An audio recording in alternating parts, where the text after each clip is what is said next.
feet here just because man, I'm still struggling today.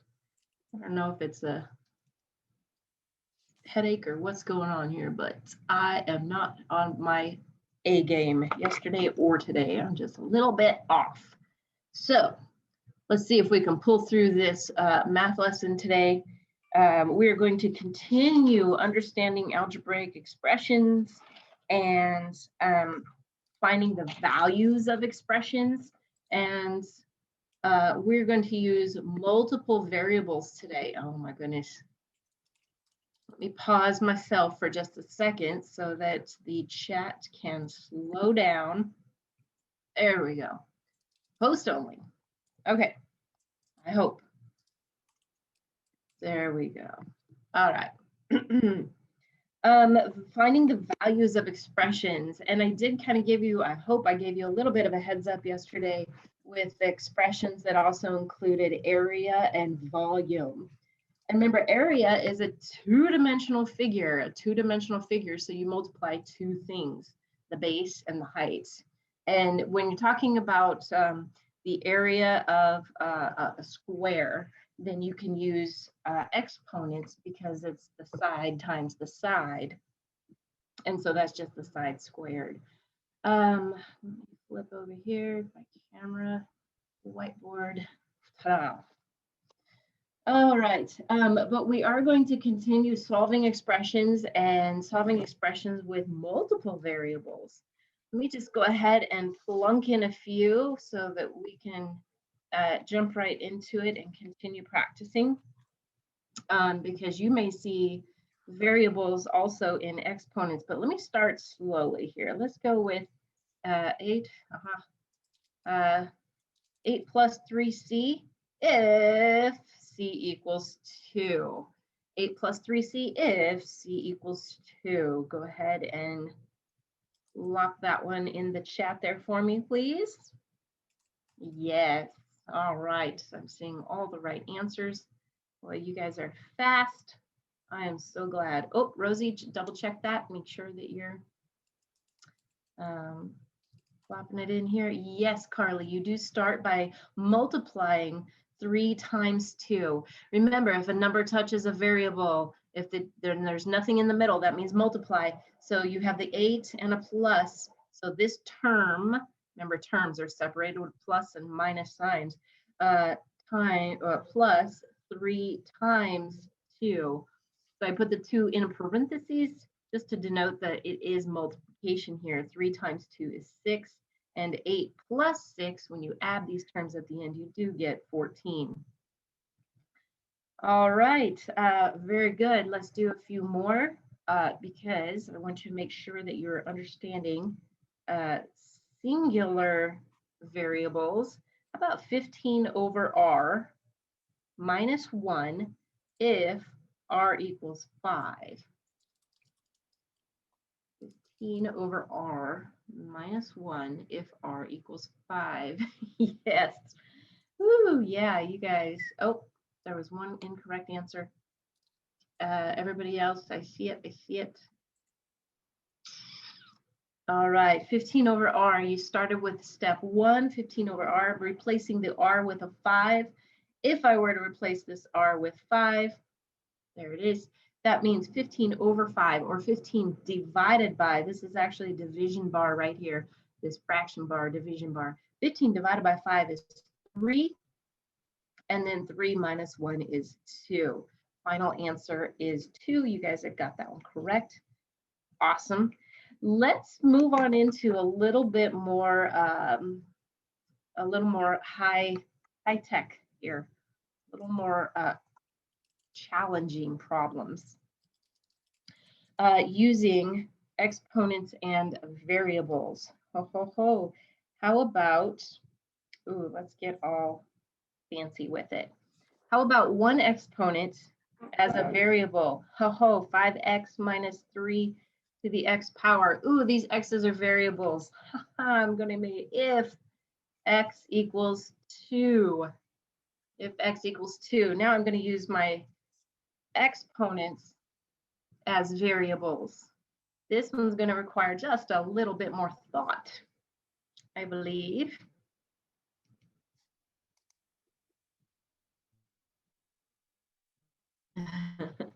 Yeah, you guys are getting it though. Yes, yes, yes.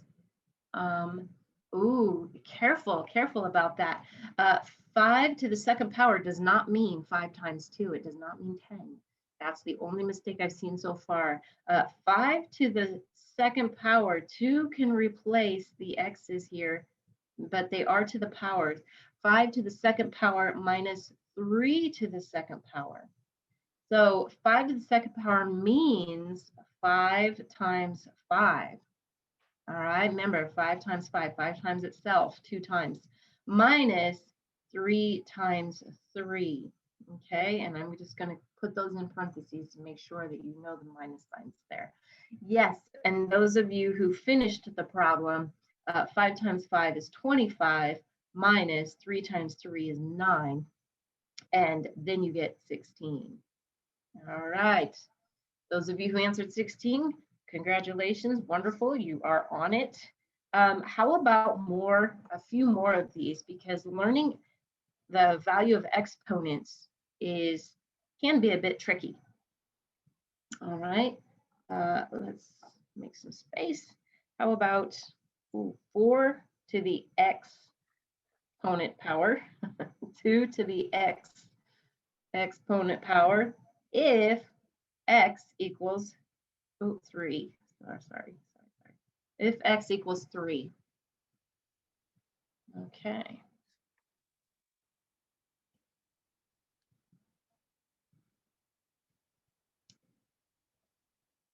There are a couple of ways that you can solve these problems. However, yes, Isabella.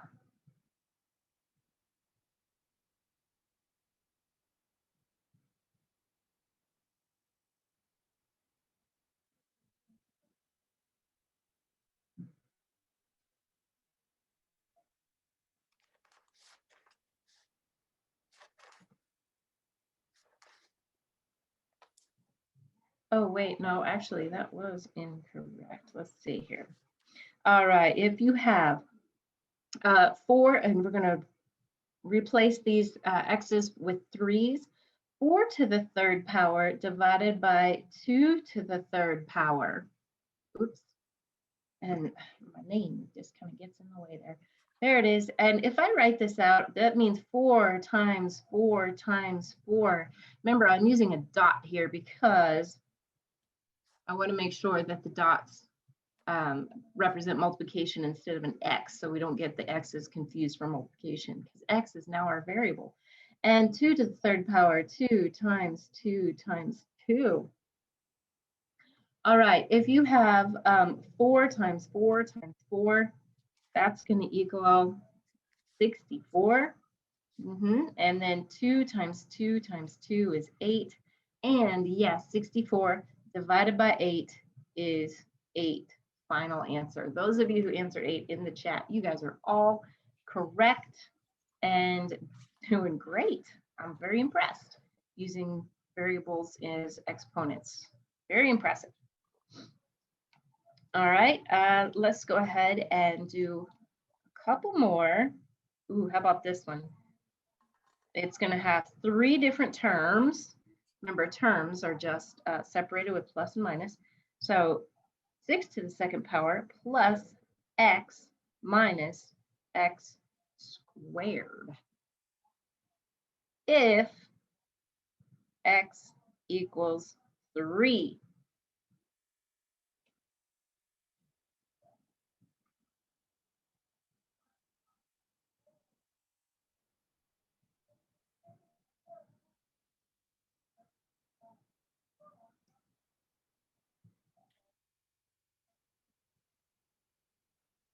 All right, getting lots of good answers in there. Very good, very good. Oh, Xavier, double check your problem right there. All right, it might be the order of operations as well. First thing you want to take care of are those exponents in your order of operations. So you can solve 6 to the second power, because 6 times 6 is 36. So we're going to start off with 36 for that first term, plus x, which is 3. I'm just going to replace the variables for the numbers, minus 3x, which is 3 to the second power.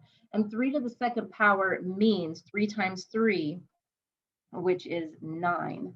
So I'm going to scoot this down just a little bit. So I got 36 plus 3 minus 9. And now that you have solved each one of these terms and broken it down a little bit easier, you can just do the math. 36 plus 3 is 39, and then 39 minus 9 is 30. So all of you who answered 30, congratulations, you guys are doing a great job. I'm hoping that this is a little more clear and helps understand the math a little bit easier. All right, that is with exponents. I am going to plunk in also a few variables, and we're just going to continue practicing this all week long because I think it is important to get a nice solid foundation, and it's a lot of review of other math skills all in one here. Let's do, I'm going to put 2 variables in this problem. 5c minus 3d plus 11. If c equals 7 and d equals 8. All right, if c equals 7 and d equals 8. Go ahead and plunk that one in. Solve this one. And I'm going to close my door. A lot of noise.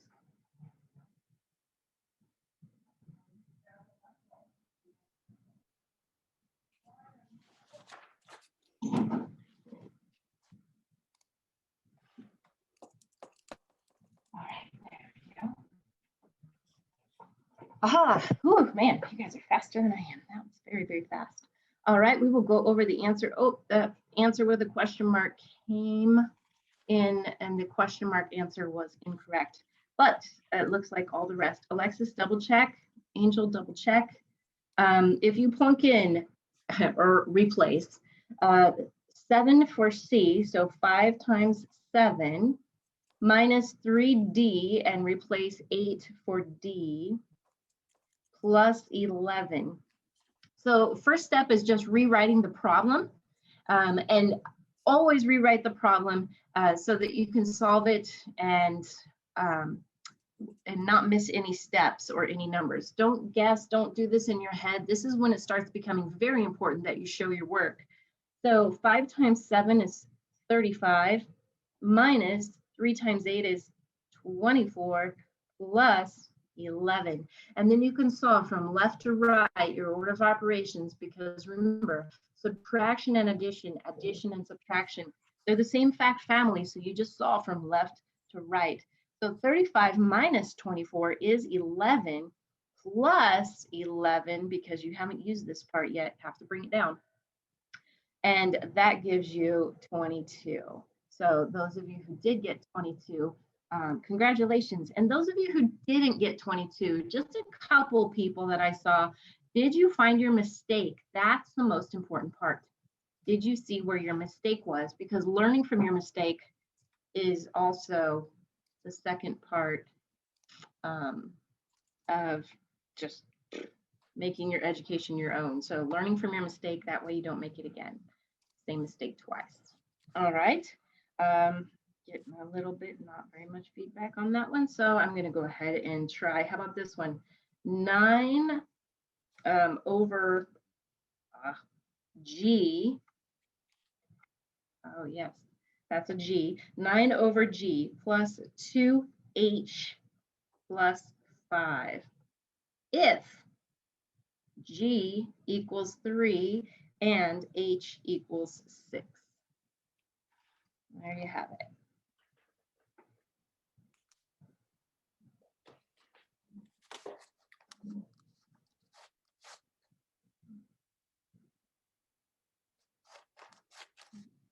Uh-oh, I got 3 different answers right off the bat.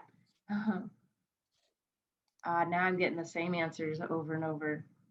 Okay, all right, very good. Let's just double check your addition and subtraction and everything else that's going on here.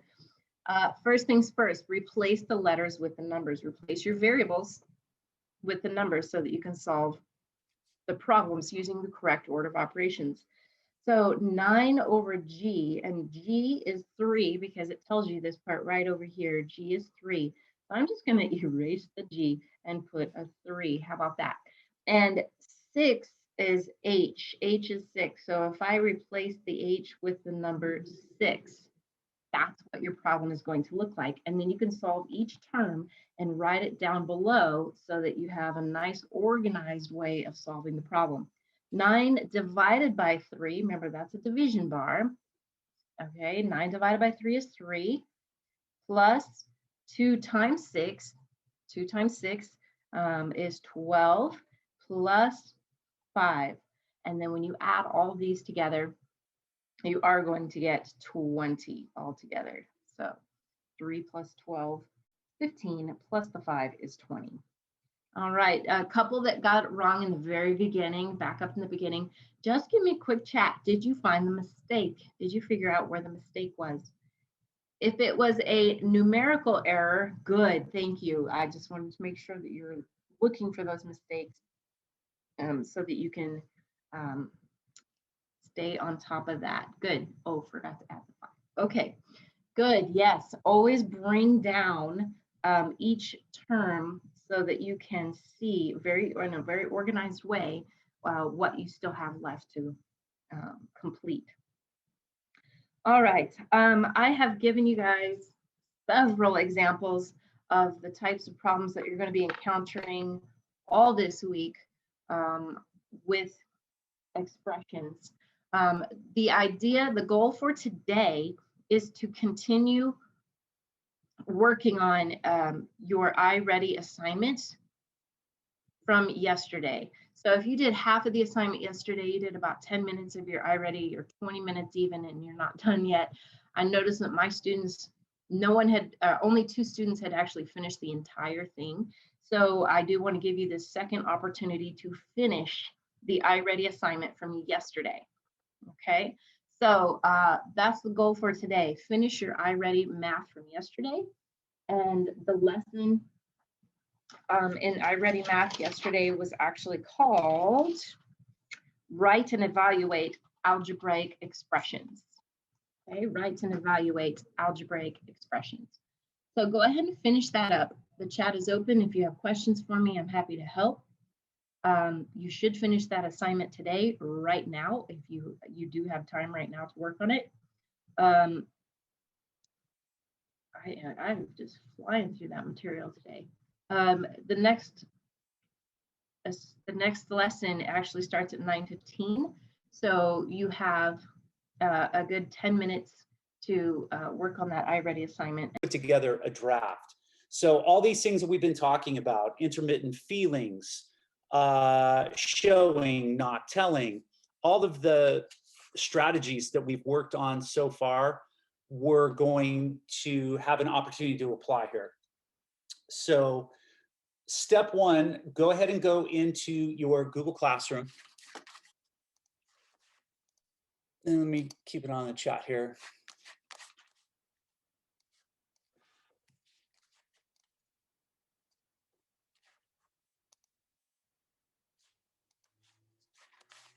Okay, I don't know what that's about. But click on that document called 5 Questions Guided Practice, and you're going to need to have that document open in order to follow along and do what you need to do for this particular assignment. So step 1, go into your Google Classroom, and the assignment is titled, it's posted under this week under your classwork tab, and it's called Guided Practice Using the 5 Media Questions. So once you are in that document, you're going to be answering some questions. So I will explain that in just a moment, but make sure you have that document open and ready to go because you are going to need it. So let's come back here. Okay, so here is the prompt that we're going to be working on today. So you earned all A's on your report card and your parents tell you that they will take you to Dairy Queen to choose anything you want. See, we used to have a Dairy Queen in Victorville, but we are not classy enough to keep a Dairy Queen. So I think you'll have to go to Barstow for that. I don't know. I think Barstow has Dairy Queen, but they're classing up the high desert. So what are you gonna do? You have an important decision to make. So that is our prompt for today. And you'll see this is our opening paragraph. And this opening paragraph is already in the document, as you can see, I'm sure, or hopefully you can see. The day had finally arrived. My parent promised that if I made all A's on my report card, I could have anything I wanted at Dairy Queen. Now that is an important decision. So we need a focus. We need a structure for this particular essay. So what are we going to do? We know that every paragraph should have a topic, a focus of some kind. So this is the focus that we're going to use for this particular essay. And the 5 media questions, again, the important things for us to remember about this is we want to slow things down and give a play-by-play of what's happening. So we want to zoom into a narrow focus and we want to slow things down. And that is what we're going to do. So the first paragraph is going to be about us standing in line and what's happening during that time, who's around us, how we feel. The second paragraph is going to be at the counter and what we're doing while we're there, what we're ordering.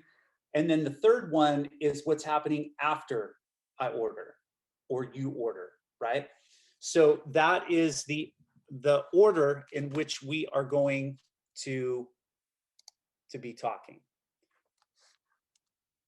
Okay, so here's what I need you to do right now. Hopefully you are in this document, the guided questions or the 5 questions, the guided practice.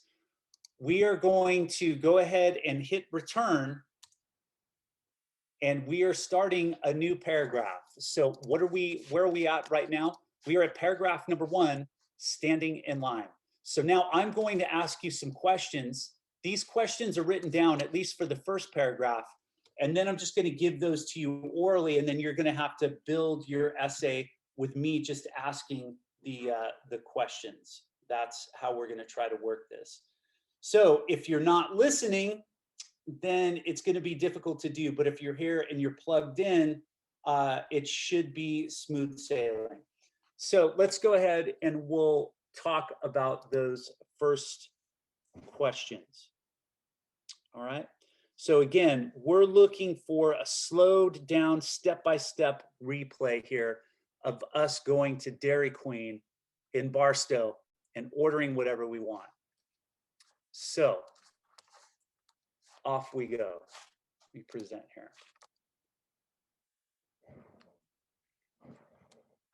First, and this is all going to be in one, so we're going to be doing this one sentence at a time. And I'm going to set a timer and give you an opportunity to write it. It doesn't have to be perfect. Okay. We just want to make sure that we get something down. That's our main thing. We can go back and change things. We can go back and revise later, but it's important for us to get this down. So first sentence in the first paragraph, not the introductory paragraph, the first body paragraph. In one sentence, I want you to get out of the car, into the building, and in line. So use a transitional phrase or device. So before mom got the keys out of the car, whatever. So we want to open with a transitional device of some kind, but you're getting out of the car, into the building, and in line. Okay? So go ahead. That's one sentence. One sentence. So go ahead. I will give you 2 minutes to do that.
So you should be writing one sentence, and there's a lot going on in this particular sentence, but it's the first paragraph.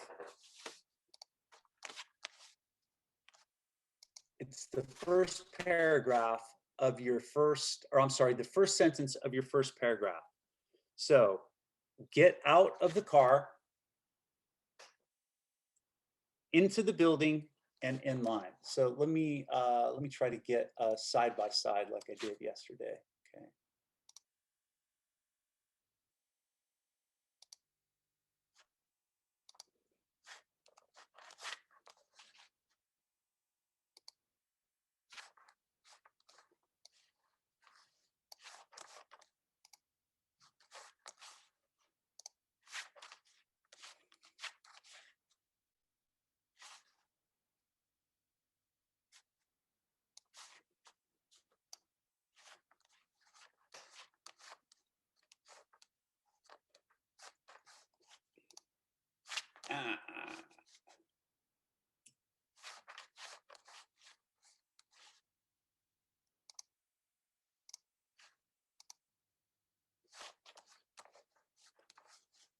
I don't need that.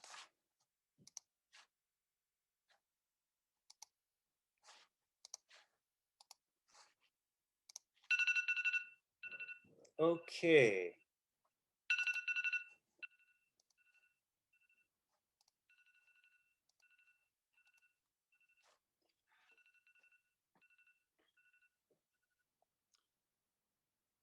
All right.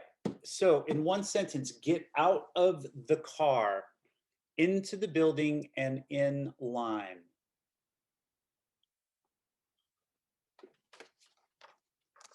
So what? Okay, you think I would know the difference between zoom out and zoom in?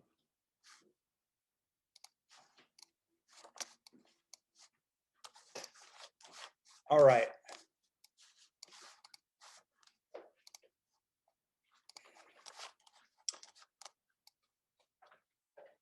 So what did you write? What did you do? What did you do? Write one sentence that answers this question. So we've gotten out of the car. We've gotten out of the car, into the building, and in line. What did you do? What did you do? Write one sentence that answers this question.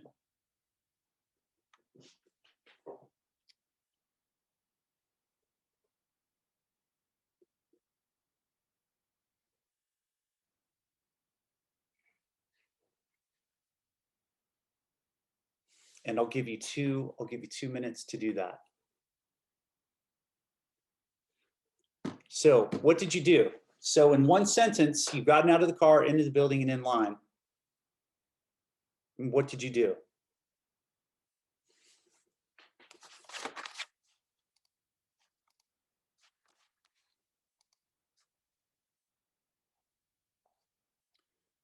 Okay, remember, you should be writing your sentences in the document.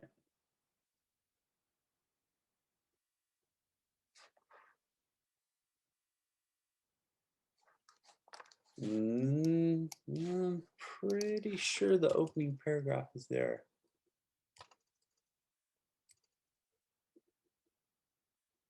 Okay, interesting. You don't have the first paragraph in there.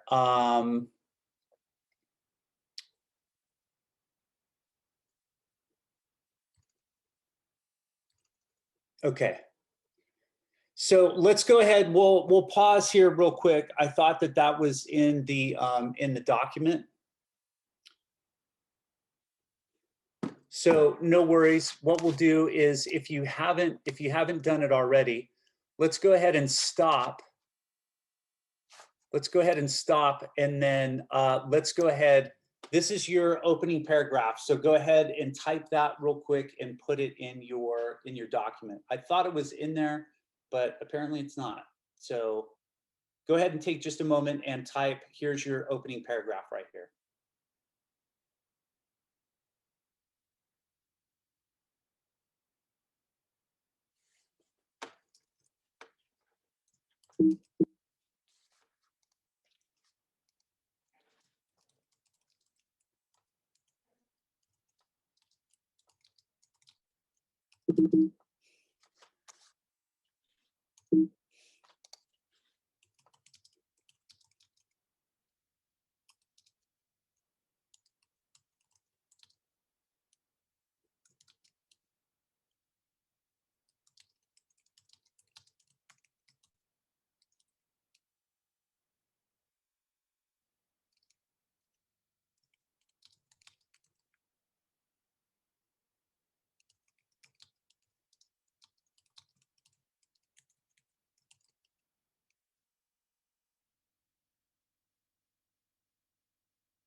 Okay. So hopefully you've had an opportunity to copy the opening paragraph. So that is step one. Let me double check the chat here to make sure that we've got that. No, you don't. So let me try to summarize what we're doing here again as best I can. So the opening paragraph for this essay has been provided. That's right here. So I thought it was included in the original document. It's not. So hopefully you have typed that, copied that, and it's in your the copy of your essay right now, and you should be good.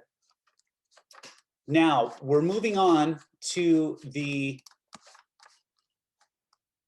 we're in the paragraph 1 of this essay. So we're standing in line and we're just going sentence by sentence. So I'm asking you some guiding questions and then you are answering those questions. And then at the end of all of this, we should have a completed draft. So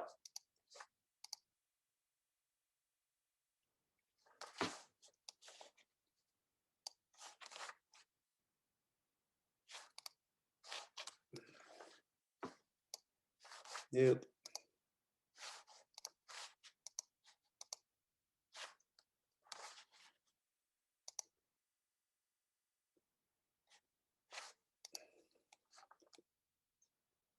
So in one sentence, we got out of the car, into the building, and in line.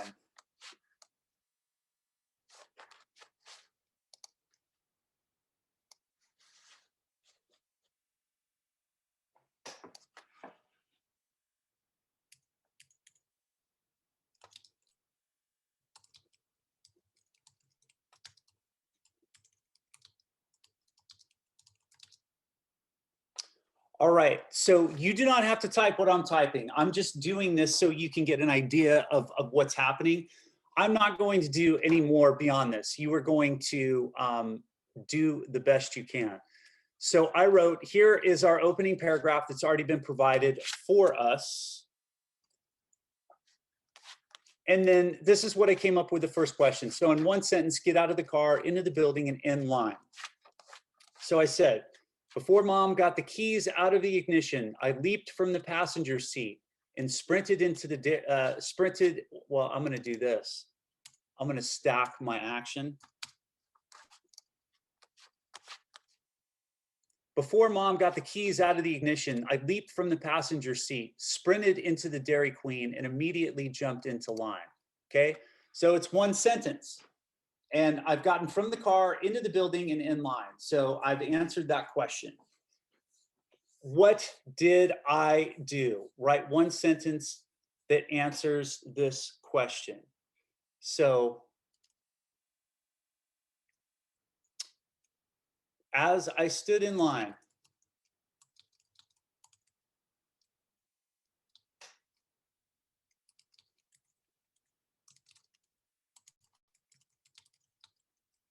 I vibrated with excitement. The smell of French fries hanging in the air, okay? That's one sentence. So there I am. Okay, so now we are going to answer the third question, which is right down here. So I want you to look at the menu and all of your choices. What are you thinking? Write one sentence that answers this question. So here, you'll notice, what are you thinking? This is an intermittent feeling. This is where, as an author, you are going to share what's going on in your head. So what are you thinking? This is where we incorporate some intermittent feelings, okay? So as I stood in line, I vibrated with the smell. Now you are going to have your own essay. This is where I stop and you're going to keep going. So look at the menu and all of your choices. What are you thinking? Write one sentence that answers this question, okay? I will give us 2 minutes starting right now. And then I'll be monitoring the chat for any questions. Drake, that's everything that I've been doing for the past 20 minutes, son. I honestly don't know how to answer that question.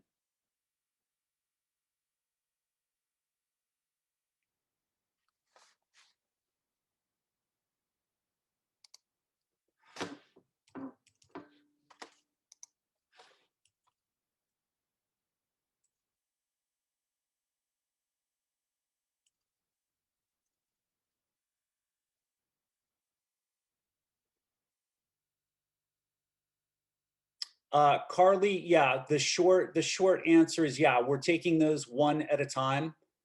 And we're just answering one question at a time, doing one sentence at a time. That's all we're doing.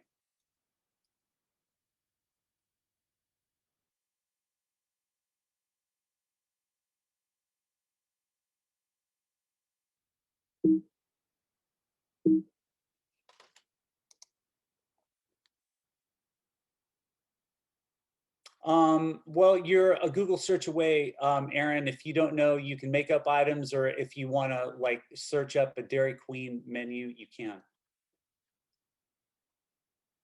Hamburgers, French fries, hot dogs, lots of ice creams. Those of you who have never had a blizzard.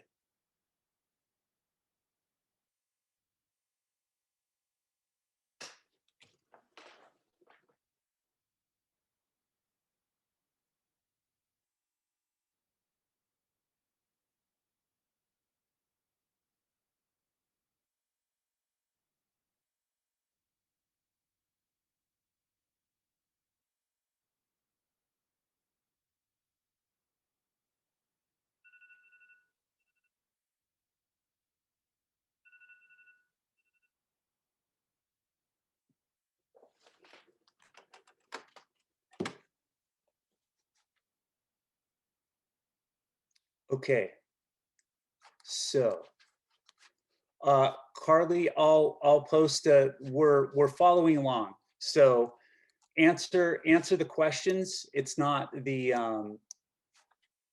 just answer the questions.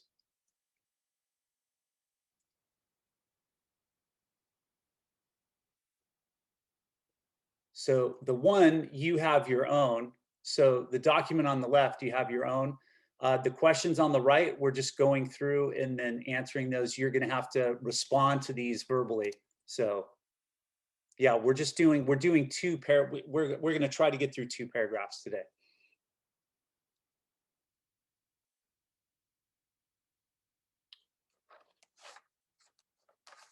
Okay, so let me backtrack. Here's what we're doing.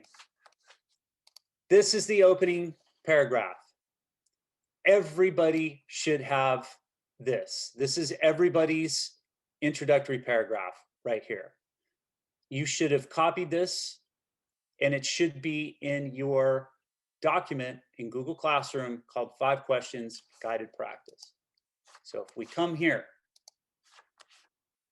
and you look under the week of January 11th to the 15th, you'll see guided practice using the 5 media questions, which is an assignment. If you click on the Google Doc within that assignment, it should have name, which you'll put your name at the top, and then copy this opening paragraph. Everybody should have this as the introductory paragraph. Now, once we have that as an introductory paragraph, we are going through our first paragraph. Paragraph 1 is about standing in line. So this is where we're at right here. We're standing in line. Everything that we discuss in paragraph 1 is going to relate to standing in line. So that's where we're at.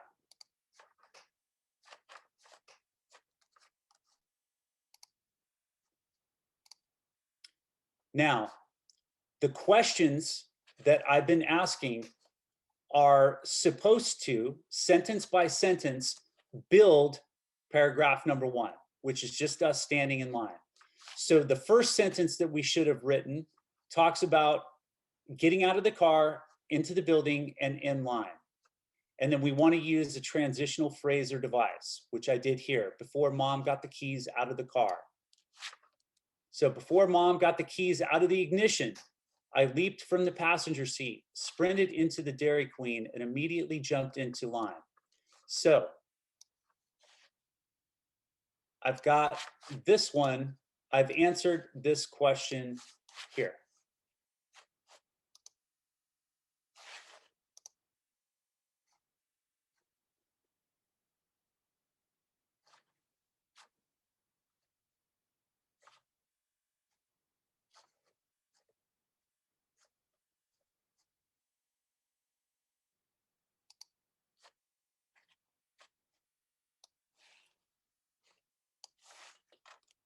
Okay. So I've answered that question there. What did you do? Write one sentence. As I stood in line, I vibrated with excitement, the smell of French fries hanging in the air. So I've answered this question now as well. And the only reason that I'm crossing these out is just so I can keep track of what I've done and what I haven't. So now this last one is look at the menu and all of your choices. What are you thinking? Write one sentence that answers this question. So many of you haven't been to Dairy Queen because it's too classy of an establishment for us to have here in Victorville. So what I'll do is I'll go into, and this is what you should be doing, Dairy Queen menu. Look at that. Google search. How technologically literate am I? That is an amazing, so you go to food. There you go. Cheeseburger, small sundae, pretzel sticks with zesty queso, fries, chicken strips, meal deals.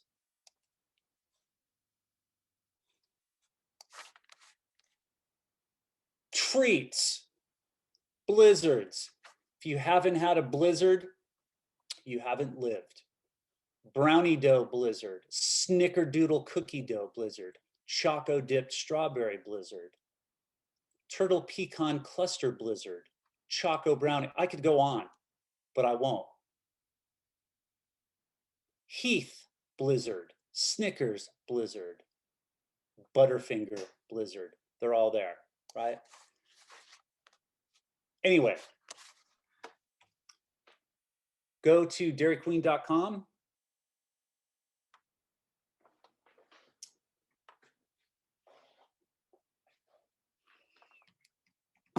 And you are going to answer the question of, what are you thinking?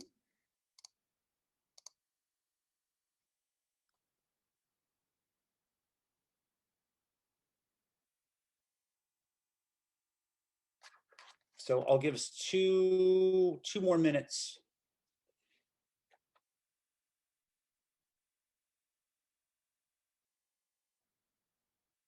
So take a look at that menu. Tell me what you're thinking.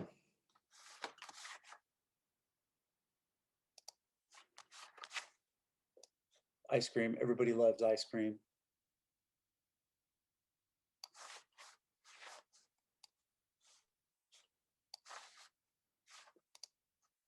Come back to the chat here. Yeah, Drake, we'll get there. We'll get there. So just answer the questions as they come, and we'll get there. But that's coming. You're on the right track. But we're just taking it one sentence at a time, one question at a time. So we'll get there.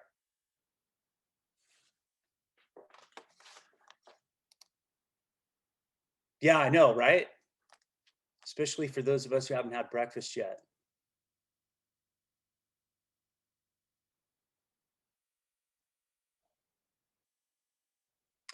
So again, keep in mind, yep, one sentence per question. Yeah, that's the way that we're going with this one. Now, obviously, if we're doing something this is just guided practice. This is all this is. So it's meant to provide a framework for us to kind of put together this draft.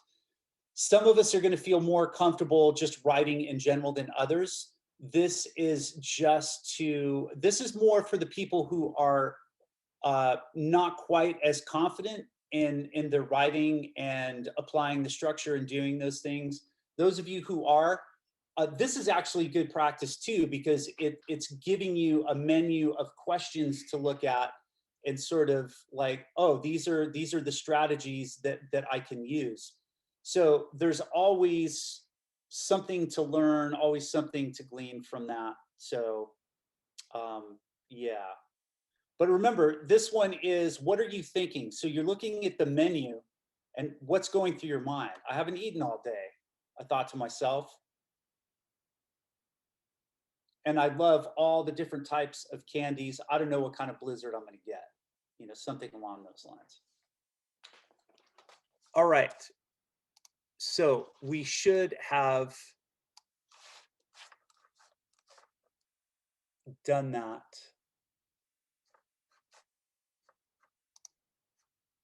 Okay. So I'm not going to add any more to this because I want you, even if that means, you know, I don't know what to do. I don't know what to do. That's okay. Being uncomfortable is okay. It is okay. It is okay to be uncomfortable. You hear me? Good. Because I'm saying this from the comfort of my office, I guess. I don't know. All right. Now we're moving on. So we're still in this first paragraph. So even though we have a new slide here, we're going to a new paragraph. And I'm going to go ahead and present this now. So our next sentence that we're working on, and Drake, this is kind of what you were talking about a little bit in terms of setting. Now look around and focus on one person in line with you. In one sentence, tell what this person is doing. Give this person an outstanding feature or characteristics so the reader can visualize him or her. So the little boy with red hair and freckles, the guy, the older man in front of me whose nose looks like the front of a 1973 Volkswagen Super Beetle. Doesn't matter. Whatever, however you want to characterize this person, they're fictional, they're made up. You can make them look how you want to make them look. But so we're standing in line. We've looked at the menu. We've thought to ourselves, man, that's a lot of choices. I don't know if I want to get a hamburger or an ice cream. Now we're looking around and focusing on one person in line. In one sentence, tell what this person is doing and give that person an outstanding feature or characteristic so the reader can visualize him or her. Okay, I'll give you 2 minutes.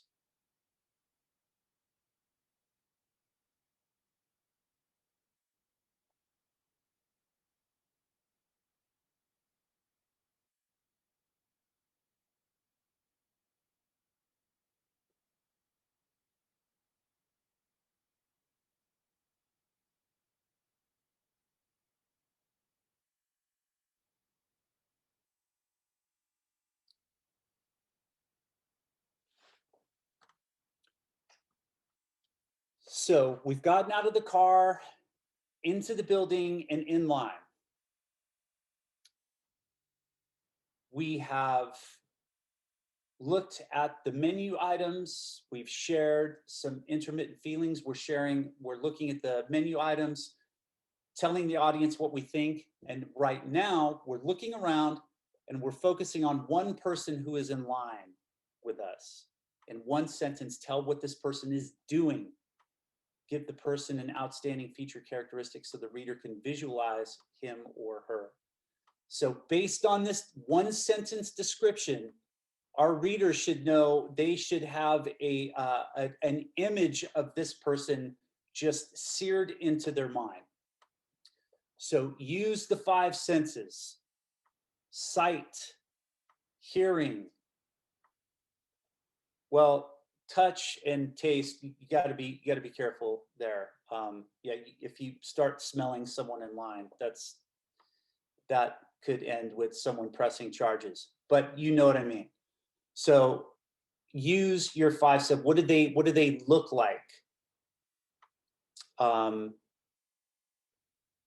What do they sound like? Maybe they're talking to someone next to them.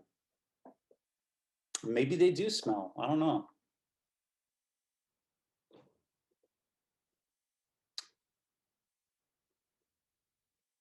Maybe someone overfilled their gas tank and they smell like gasoline. Who knows?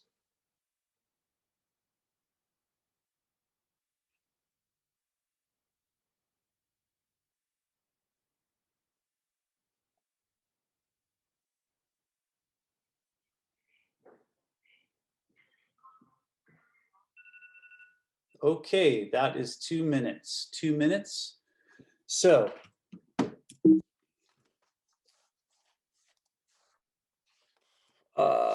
okay, so we're going to come back here. So we have looked around and focused on one person in line with us, given them an outstanding feature, done what we need to do. So now we're going to move on to the next question. So we've answered this one, or hopefully we have. And again, it doesn't have to be perfect. It just has to be at this point. All right, see you, bud. See you, Dad. All right, love you too. Okay, so now we're moving on to the next question, which is this one right here.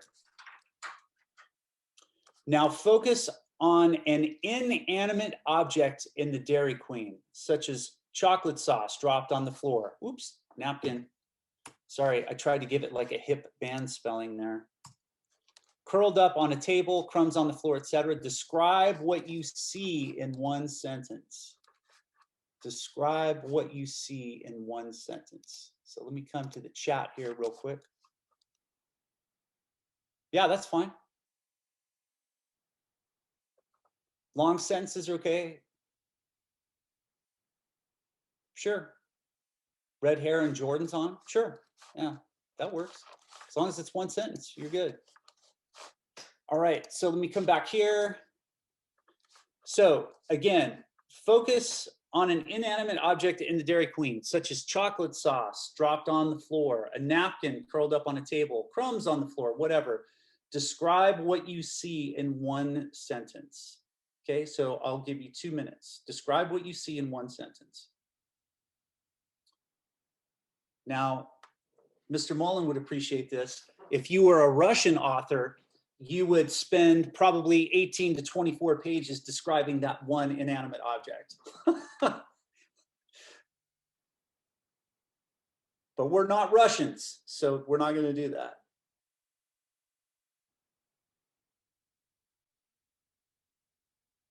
Not that there's anything wrong with being Russian. Just don't misunderstand what I'm saying.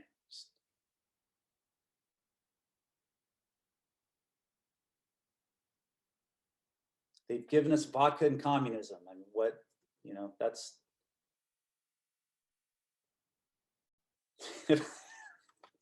in long books and some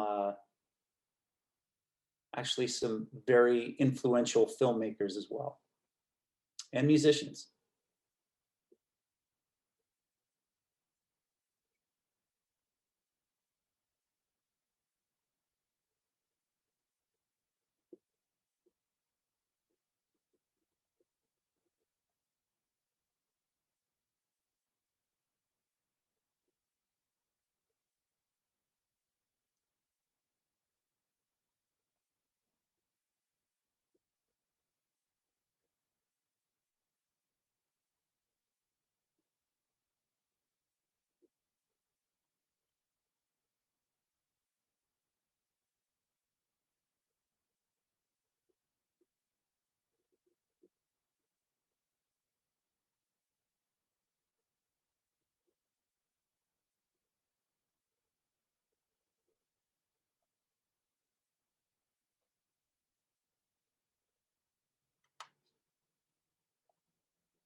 Okay, cool.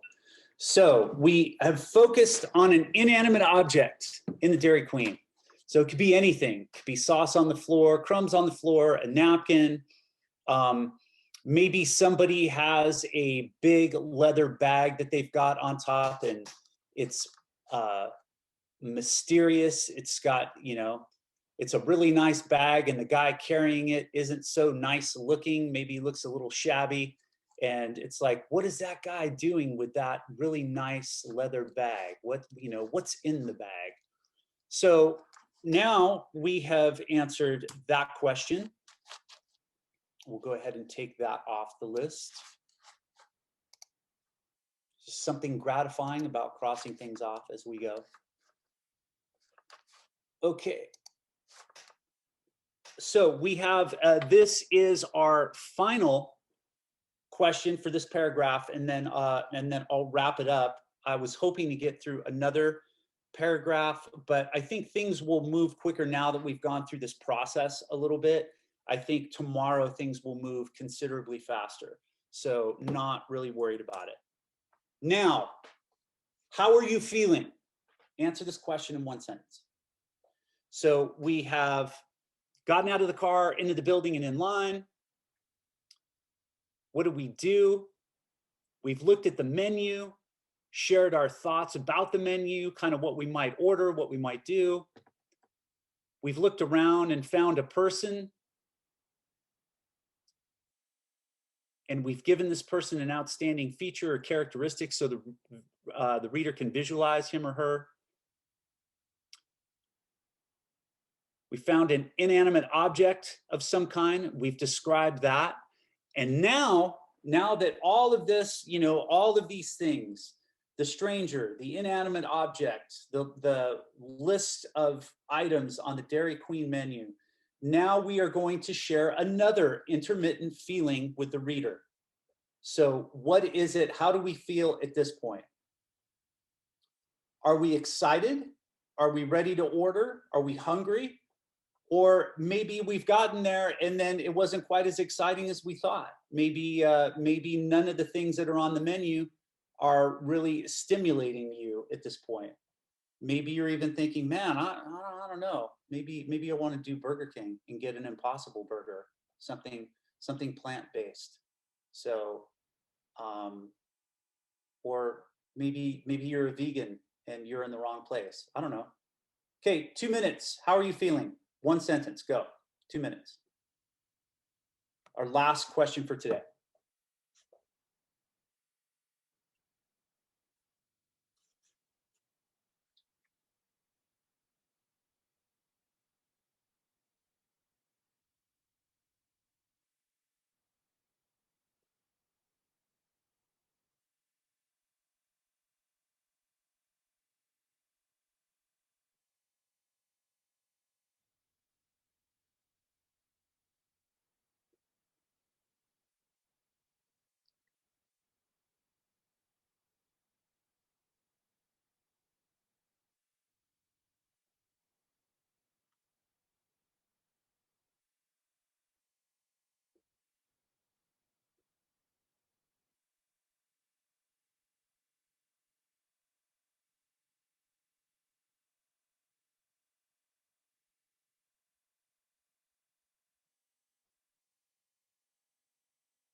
So we've done all of those things to this point. How are you feeling? Out of the car, into the building, in line, looking at the list of menu items, spotting a person in line who has a unique look to them, finding an inanimate object that we've described, and now we're closing the paragraph with how we are feeling. Okay, so that's it for today. So what should we have at this point? Well, let me check the chat real quick and then I'll finish that thought. Employee is Isabella, just one sentence for each of these questions. And I know, like I said, when you are skilled, those things, some people are just more comfortable than others, but for right now, just one sentence. Yeah, sorry, no offense to anyone of Russian descent. It was just simply trying to lose my job. Okay. So employee is EMPLOYEE. is employee. Okay. And how are you feeling? So at this point, and I'm gonna go back to where we're at. So at this point, we should just have one paragraph. Now, obviously, I stopped after the first two questions, I think. So we have the introductory paragraph that was provided for us that we should have copied and we should have in our document. And then we literally went question by question, response by response, and you should have one paragraph completely done. And that should be the paragraph where we're talking about standing in line. So what have we completed today? And then I know it's 10 o'clock and I know we need to get going with Mr. Mullen, but we should have, we know where we know the location. We have shared intermittent feelings. We shouldn't have any irrelevant information. And we've used embedded transitions. So those 3 pluses, we've used all 3 pluses at this point. And because we've used all 3 pluses, we shouldn't really need to worry about the zap, because if we're staying focused, which we have, we're going to be in good shape. So that's where we're at. So we'll finish this, we'll pick it up tomorrow and hopefully finish it tomorrow. But again, it's okay to be uncomfortable. Don't panic. We're going to go through, we're going to answer all these questions sentence by sentence, and we will have a rough draft when we're all done. So I totally exceeded my time, Mr. Mullen. I apologize profusely for that. And I guess if we need to take some extra time on the back end, I don't need to be back right at 10:30. I don't know how. Don't worry about it. I think that I have enough time. Okay. So I'm all done, guys. So thank you for your time, and I apologize for going over. I knew that was going to be a possibility, and my apologies. But sorry, Ms. Mullen. Don't worry about it. Do we need to give them any break at all, Mrs. Bragg? I mean, if I would say, I'd say that's your call if you want to give them a quick 5 minutes. Okay, let's do 5 minutes and then we're back.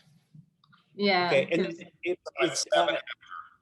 is it okay? Is anybody opposed to taking it to, like, 10:35, 10:40, and then going back to homeroom if we have to? Well, let's see what happens with my lesson first. Okay.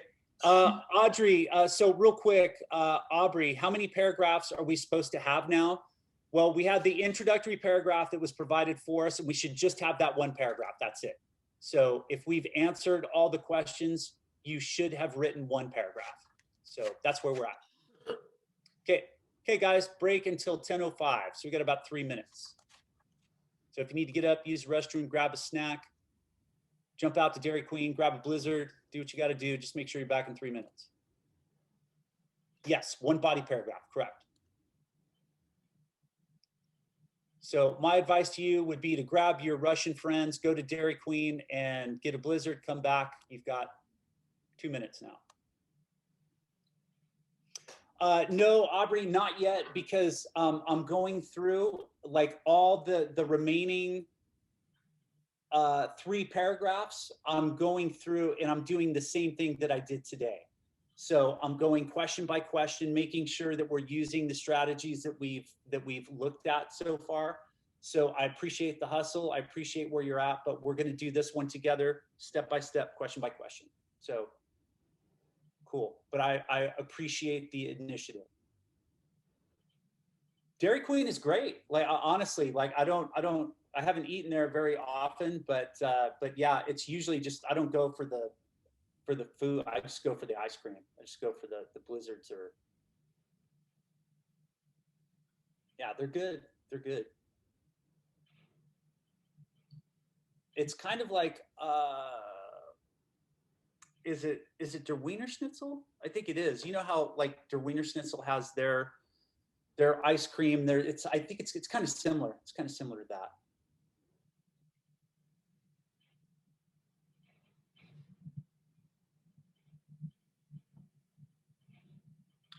Aubrey, by the time we're done, we'll have all 5 paragraphs. We'll have all 5. So the introductory one was provided for us, and we're going to go through those 3 body paragraphs and the concluding paragraph just by answering all of those questions. So by the time we're all done, we'll have a completed draft. And that will take us pretty much all day tomorrow, and we may even have to do a little bit on Thursday as well, which is okay. And I will be quiet.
Okay, guys, 1 more minute, and then we're going to gather back together.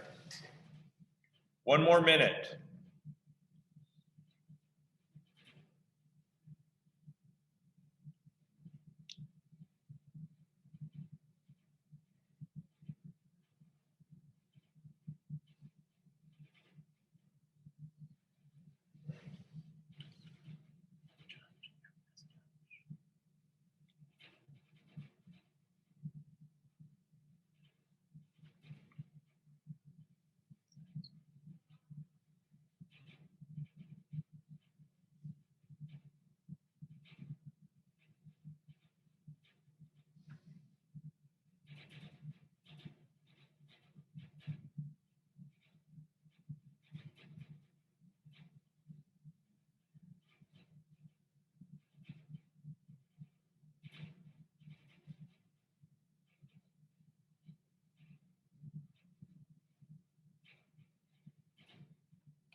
Okay, guys, let's come back together.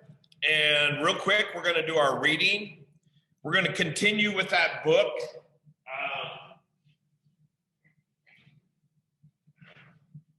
Who's Hiding in the Spy Museum? And we're going to finish that today. But I want to share with you my screen, and I want us to look at 2 words that we're going to add to our vocabulary. These words are added to our vocabulary, and they're special words in that they have a very, very different feature than any of the words we've looked at before. So I'm going to share my screen with you. And here are the 2 words: misjudge and miscalculate. Misjudge and miscalculate. Listen to those words. There are parts of those words that you know, that you are familiar with. Misjudge. Judge itself is something you know. To judge something is to critique it, or to look at it and decide what's strong with it, what's wrong with it, whether it is a good thing, whether it is a bad thing, whether it tastes good or tastes not good, right? But you'll notice that it has the prefix. The word prefix means something added to the front of a word. And the prefix is MIS, miss. That's the one thing that is common to both these words, MIS, MIS, okay? Misjudge and miscalculate. Well, we know what calculate means too. This word is something which is familiar to us. Calculate means to figure out. Okay? So in math, when we calculate, we add 2 plus 2 and we come up with an answer. Or if we do one of Miss Bragg's famous equations that she's been giving us lately, 3a equals 12, you know, we can calculate to find out what the meaning or the value of the variable is, can't we? We calculate, we figure it out. The thing that's different about these two words is that MIS at the beginning, the prefix. And I'm just going to tell you what that prefix means. Miss means wrong. So misjudge means to judge wrongly.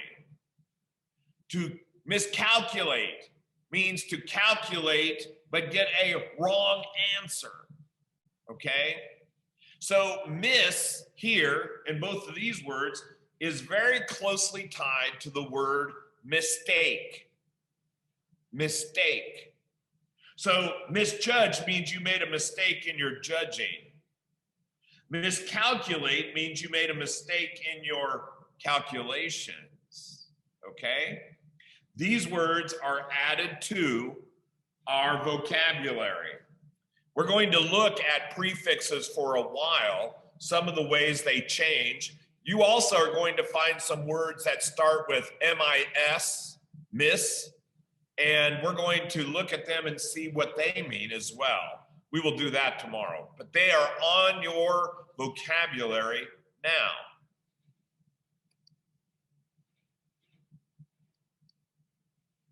Okay, let me share my screen with you again. Yesterday, we started reading Who's Hiding in the Spy Museum, and it is a graphic novel. It is a series of graphic novels. I think we have one more after this. And a graphic novel is very much like a comic book, but longer.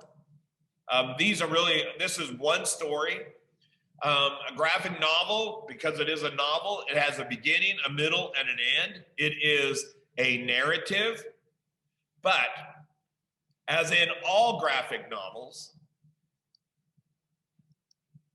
with the text comes pictures. And when we start looking, and this is the unique thing about graphic novels, when we start looking for clues in the context, the picture is part of the context.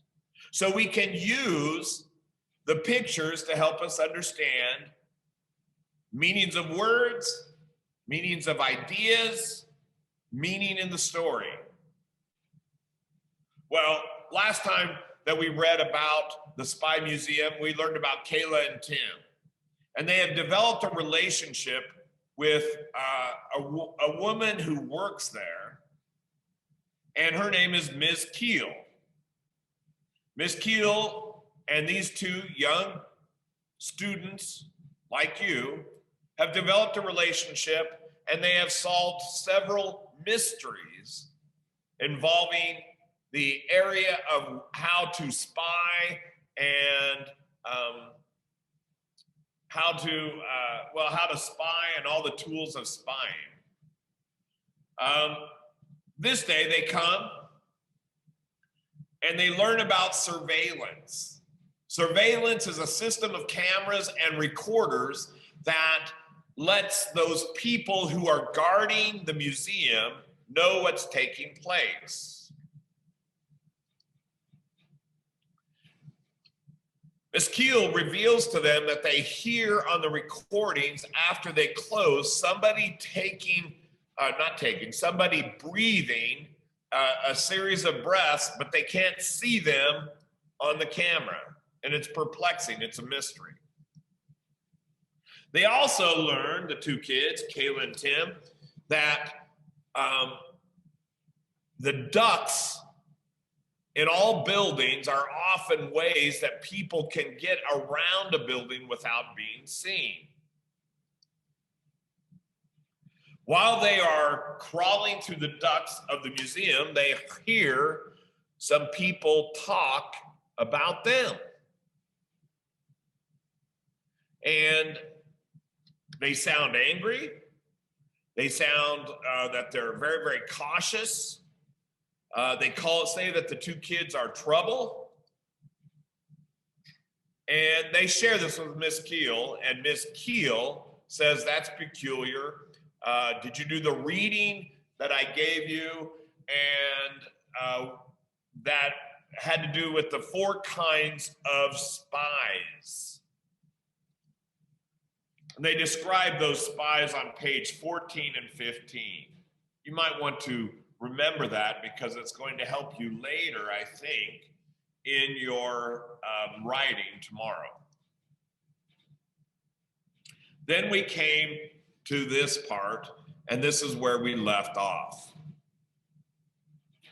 They waved goodbye as they parted from Miss Keel, right here. Tim looked down the street. People were waiting for the bus, crossing the road, walking their dogs. Everyone looked perfectly normal and also perfectly suspicious. That's really odd. If someone is in there and they're clever enough to fool a camera, why haven't they taken anything? I don't know. It's a real puzzle. I have to go home, but let's come back tomorrow. Maybe we'll figure it out then. The next morning, now see, this is a thing about graphic novels. Sometimes it doesn't say anything, it just shows you. The next morning, they show up at the museum. They go into the museum, into the elevator. Miss Keel took out a small device. It was a tape player with a security recording. We had an interesting development. He or she was here last night. When Miss Keel pushed play, Tim and Kayla heard the sound of someone breathing. Sounds like someone lifting something heavy or sighing. Could be a ghost. Just kidding, of course. Just kidding. Now, here's something about graphic novels too. Whenever you see that, we call these bubbles, but whenever you see one that's connected to a person by little circles like this and like this, it's what they're thinking. It's the conversation they're having with themselves, not sharing with the other person.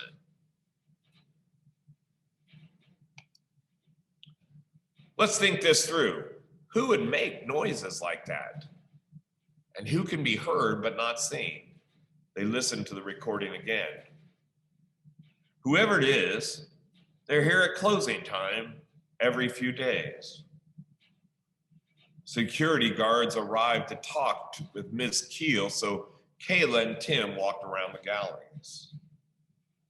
Where could someone hide from the cameras? I don't think we've been this way before. Oh, and look, they're entering into the Ninja Gallery. At the center of the gallery was a mannequin on a raised platform. The person isn't stealing anything, so there's something else they want. He wasn't supposed to, but Tim sat down on the edge of the platform next to the ninja.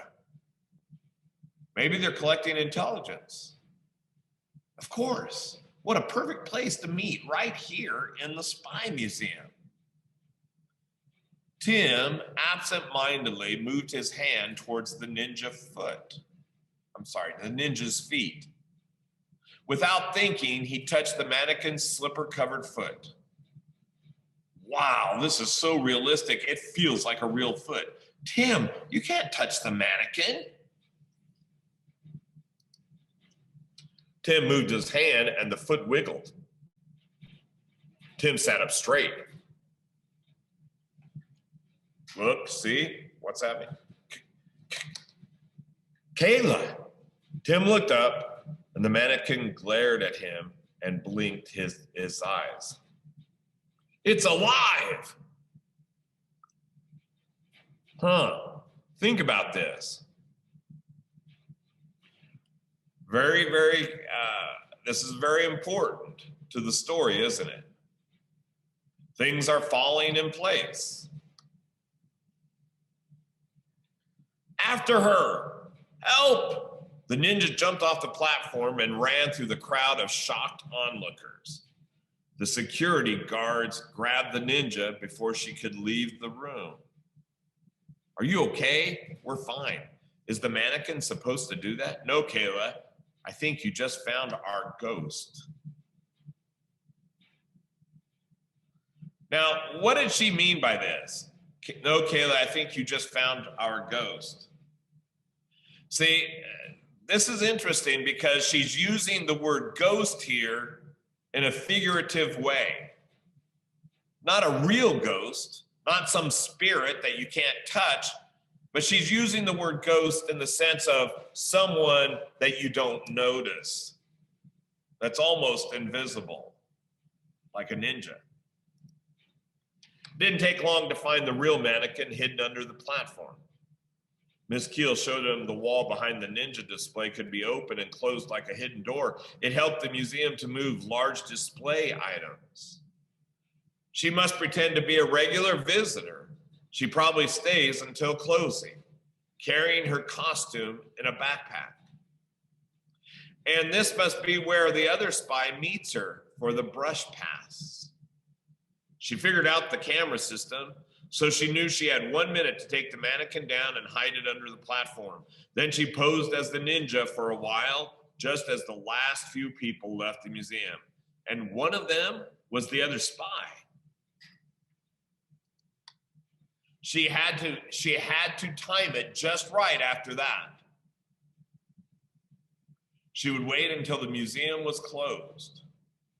She had 60 seconds to reassemble the mannequin. And then she'd slip out through the back door.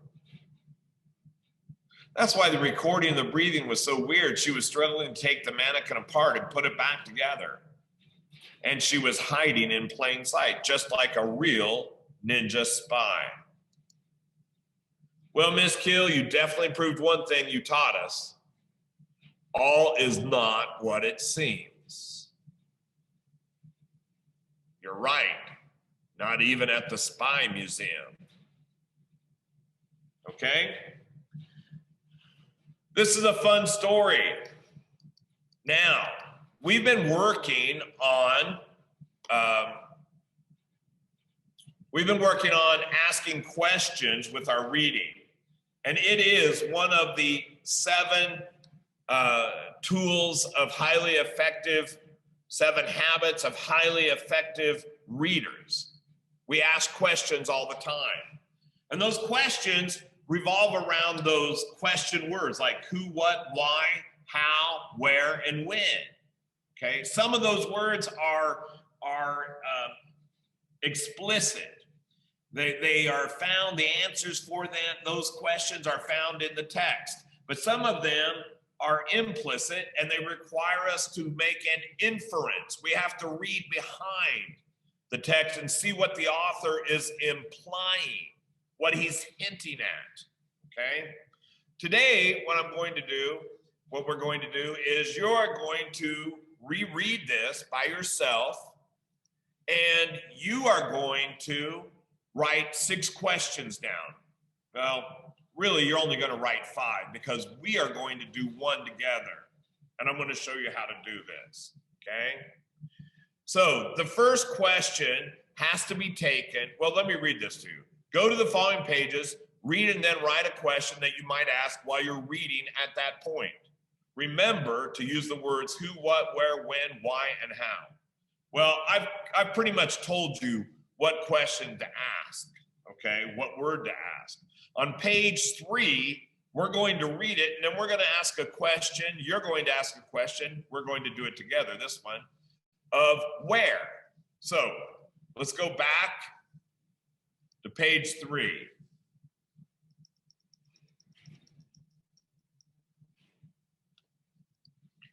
I'll be with you both in a minute. I'm happy to see you two, but there's something very odd going on at the museum and we're all concerned. What is it? So, where?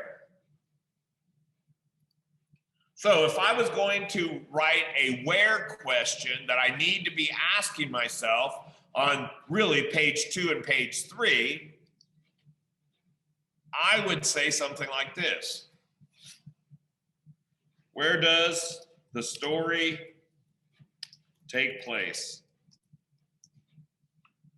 And that's it. Very, very simple, isn't it? See, we need to ask, yes, even simple questions. And this is a question, and it makes sense. It's on page 3 at the very beginning of the book. This is a question of the setting. Where does the story take place? Well, you're going to go through, and on page 7, you're going to write a question of what? And on pages 10 and 11, you're going to write a question of who? And so forth until you get to page 31 and 32 at the end, and you're going to say why. Now, I want to tell you something. Sometimes the questions we ask have no answer. That's okay. The important thing is to ask the questions, because in asking the questions, we increase our understanding. All of a sudden the text takes on meaning. We are also making more connections. So, very, very simple. This is on and it's already been posted. You already have assigned to you, each teacher has already assigned to you the literacy footprint. In Literacy Footprints, the book, Who's Hiding in the Spy Museum? And so you have this available to you now, okay? And it is homework. So you may start on it. We have 5 minutes till we go to homeroom. So at this point, you may work on this. If you have any questions, I'll take them. And I'll stop sharing now. Okay.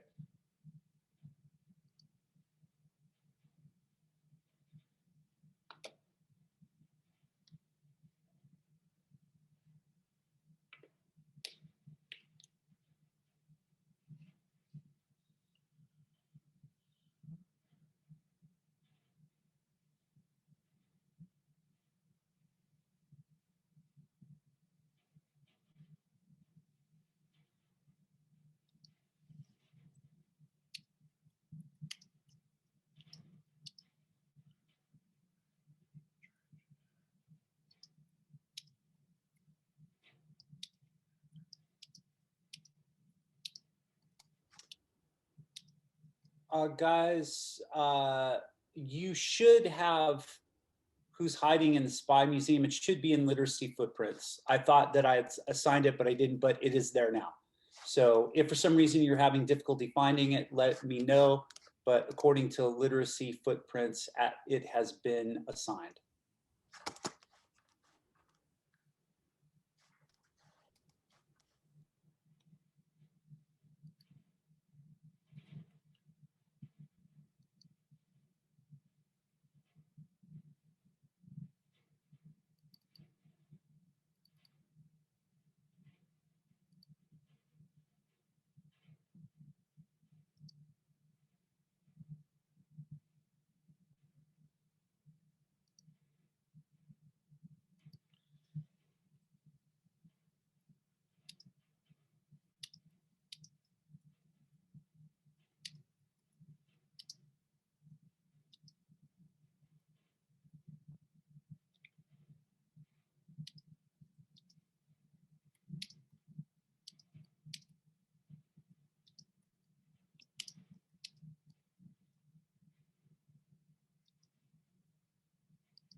Mr. Mullen, what level is that book? I'm having trouble finding it.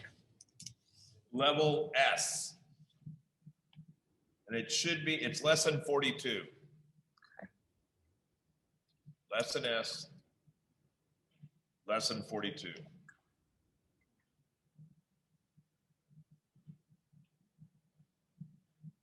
There is no class username, Goddess. We've been using this all school year. I don't understand. You sign in with Google.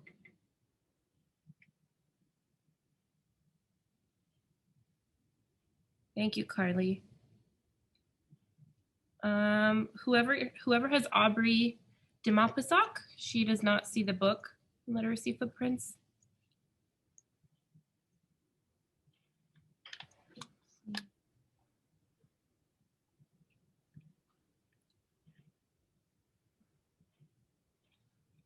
My class, it should be posted.